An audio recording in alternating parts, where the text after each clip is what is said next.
guys. So it's like really early in the morning, but I had something on my chest. I got to thinking about how we use objects in our lives as an escape.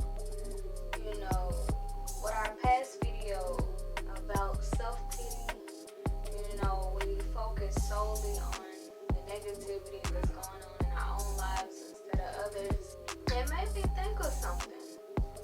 What if we only think about our negative events in life and we only focus on other things like that to distract ourselves from the reality of things, which is our basic, I guess you could call fears, or like our basic concerns about ourselves, or like our basic flaws that we're refusing to acknowledge, you know, because self-pity and self-harassment, it's easy to put the blame on something or somebody else, you know, because it's more complicated whenever we have to place that blame on ourselves.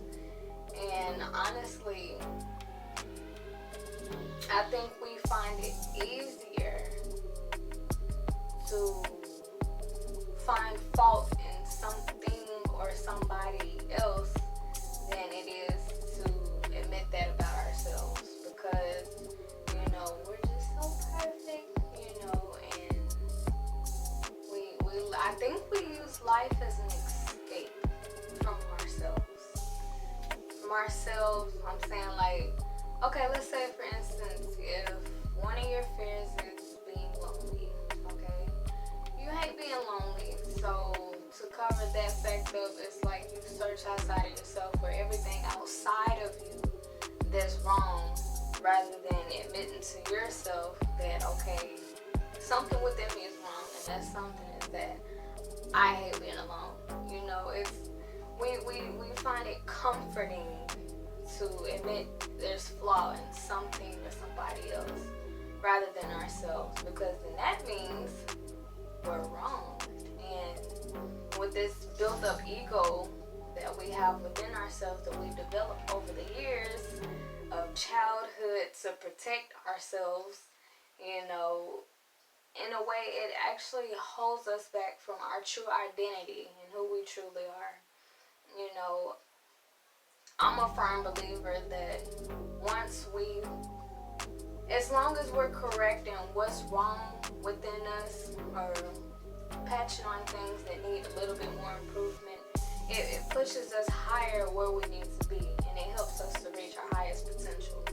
But I honestly feel like we are low-key lazy in a way, because instead of going within and fixing what's wrong with us, we find it a lot easier and soothing and comfortable to place that blame on something or somebody else, because honestly, digging within ourselves, it does require a lot of work. It requires patience, it requires humility, it requires time, it requires admitting that you're wrong. It requires you literally telling yourself, oh wow, what I thought was right my whole life is wrong. And a lot of us, that's hard to soak in, because, you know, our minds, that's a cognitive thing. So it's more like the way we think and the way we function is a learned behavior. And for most of us, it's a childhood survival technique. So it's more like when we have to go within ourselves, I guess you can call it scuba diving, you know, and a lot of us are afraid of diving in deep waters, you know, and it's like in the same way we're like that about ourselves.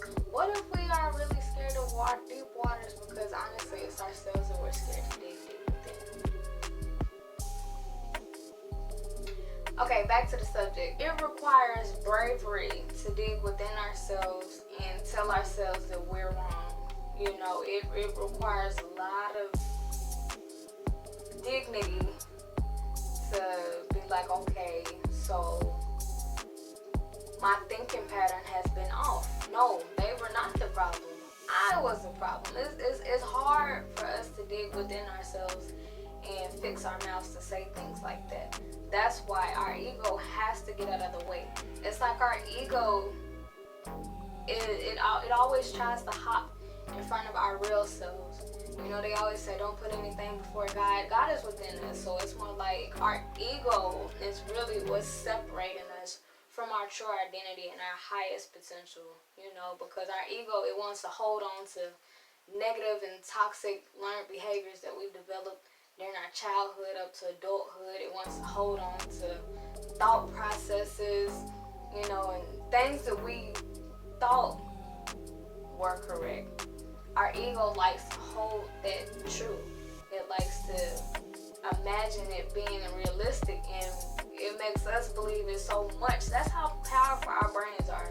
That our ego, it comes up with this false reality, and we believe it, you know, and we believe it so strongly that it's hard for us to see that that's what's wrong. And we see things outside of us as being wrong, when really it's a mind thing. Like that, like our brains are that powerful. If we strongly believe something, like our behaviors, our thoughts, if we strongly believe that that's how things are supposed to be, it's hard for us to get rid of that within ourselves. So that's why a lot of us, we shy away from digging within ourselves and instead go through self-pity or playing the blame game, you know. And honestly, it harms us because it stops us from our potential growth into our actual being of who we're supposed to be. But I'll let y'all all go. I need to get back into bed, but that's something that was on